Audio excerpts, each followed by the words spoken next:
ये है एक जादुई पतंग, क्योंकि ये पतंग बिना हवा के ही उड़ता है। तो आज दिन तक आपने सिर्फ इस तरह के नॉर्मल पतंग देखे होंगे, लेकिन ये पतंग तभी उड़ते हैं जब बहुत तेज हवा चलती है। लेकिन आज मैं साइंस का यूज करके एक ऐसा पतंग बनाऊंगा जो बिना हवा के ही आसमान में उड़ेगा। इसके लिए हमें सोडियम हाइड्रोक्साइड और एल्यूमिनियम फॉइल की जरूरत पड़ेगी। तो सबसे पहले सोडियम हाइड्रोक्साइड का सोल्यूशन बना करके उसको बोतल के अंदर डाल देंगे। अब इस एल्यूमिनियम फॉइल को फाड़ करके इसके छोटे छोटे टुकड़ों को मोड़ करके इस बोतल के अंदर डाल देंगे। अब इस बोतल के ऊपर एक गुब्बारे को लगा देंगे, जिससे इस गुब्बारे के अंदर हाइड्रोजन गैस भर जाएगी। अब इस गुब्बारे को हम जैसे छोड़ेंगे ये आसमान में उड़ने लगेगा। तो अब मैंने दिमाग लगा करके दो गुब्बारों के अंदर हाइड्रोजन गैस को भर लिया है और इन दोनों को पतंग के पीछे डबल साइडेड टेप की मदद से चिपका दिया है। अब देखना इस पतंग को मैं जैसे छोड़ूंगा ये आसमान में उड़ने लगेगा। अरे यार, लेकिन इन गुब्बारों से तो इस पतंग का वजन ही नहीं उठा। लेकिन जब मैंने इन गुब्बारों पर धागा बांध करके पतंग की तरह उड़ाया तो ये गुब्बारे बिना हवा के ही आसमान में बहुत ऊंचाई तक उड़ने लगे।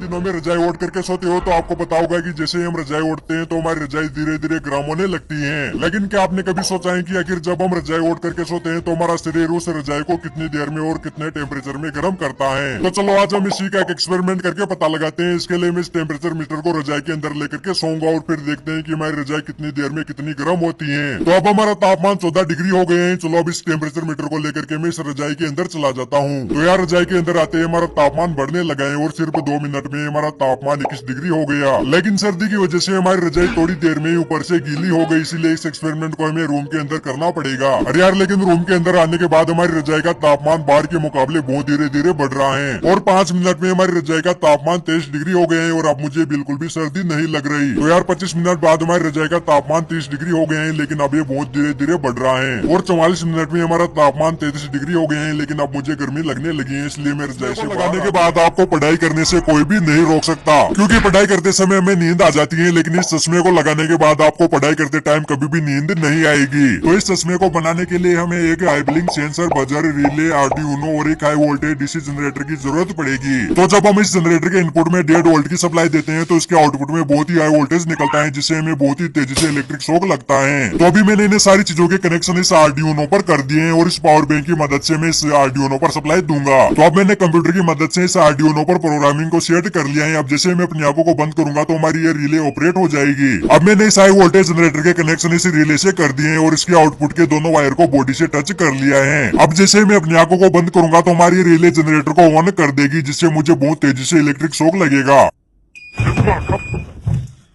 तो यार हमारी इस जुगाड़ ने काम तो किया, लेकिन ये सिर्फ एक प्रोजेक्ट था, इसलिए आप ऐसा कुछ भी घर पर ट्राई मत करना। से नीचे फेंक दिया तो उनके अंदर बहुत सारी इलेक्ट्रिसिटी जनरेट हो जाती है और फिर इन ईंटों की मदद से हम बल्ब भी जला सकते हैं।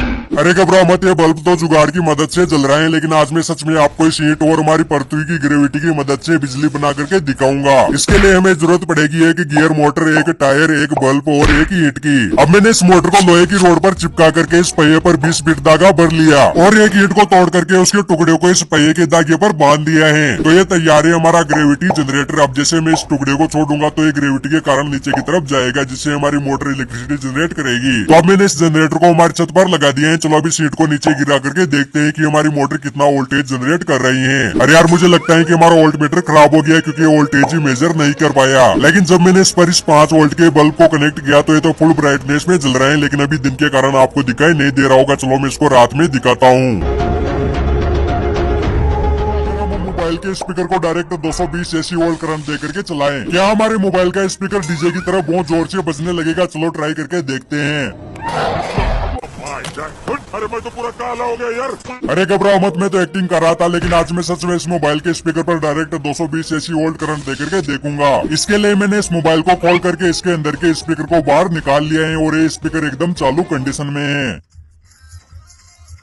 अब मैंने इस स्पीकर के कनेक्शन इस प्लग से कर दिए हैं। चलो अब इस प्लग को लगाते हैं डायरेक्ट 220 एसी वोल्ट करंट पर। लेकिन इस एक्सपेरिमेंट को मैं पूरी सेफ्टी के साथ ट्राई कर रहा हूँ, इसलिए आप ऐसा कुछ भी घर पर करने की कोशिश मत करना।